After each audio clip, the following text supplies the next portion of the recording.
ఆంధ్రప్రదేశ్ ప్రభుత్వ నూతన ప్రధాన కార్యదర్శిగా సీనియర్ ఐఏఎస్ అధికారి సాయి ప్రసాద్ నేడు ఉదయం 11:33 సచివాలయంలో బాధ్యతలు స్వీకరిస్తున్నారు. రాష్ట్ర పాలనా యంత్రాంగంలో ఇది కీలక మార్పుగా చెప్పుకోవచ్చు.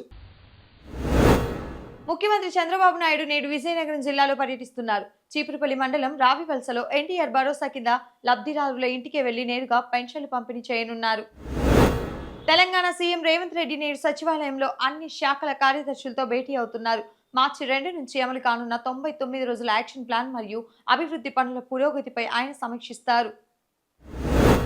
ఢిల్లీ లిక్కర్ కేసులో నిర్దోషిగా తేలిన జాగృతి కవిత నేడు తొలిసారి పార్టీ శ్రేణులతో సమావేశం కానున్నారు. రాబోయే ఎన్నికల నేపథ్యంలో ఆమె రాజకీయ ప్రయాణంపై ఈ భేటీలో స్పష్టత వచ్చే అవకాశం ఉంది. అనకాపల్లి జిల్లాలో 2,300 కోట్ల పెట్టుబడితో ఏర్పాటు కానున్న బ్లూజెట్ హెల్త్ కేర్ యూనిట్ కు మంత్రి నారా లోకేష్ శంకుస్థాపన చేయనున్నారు. దీనివల్ల వేల మందికి ఉపాధి అవకాశాలు లభించనున్నాయి. ప్రధాని మోడీ గుజరాత్లోని సనంద్లో దేశంలోని అతిపెద్ద సెమీ కండక్టర్ ప్లాంట్ ను నేడు జాతికి అంకితం చేయనున్నారు. మేక్ ఇన్ ఇండియాలో భాగంగా టెక్ రంగంలో ఇది గొప్ప మైలురాయి. పాకిస్తాన్ మరియు ఆఫ్ఘనిస్తాన్ తాలిబాన్ దళాల మధ్య సరిహద్దు ప్రాంతంలో యుద్ధం మొదలైంది. గత 24 గంటల్లో జరిగిన దాడుల్లో 130 మందికి పైగా మరణించడంతో అంతర్జాతీయ సమాజం ఆందోళన వ్యక్తం చేస్తుంది. తిరుమల తిరుపతి దేవస్థానం పాలక మండలి నేడు సమావేశం కానుంది.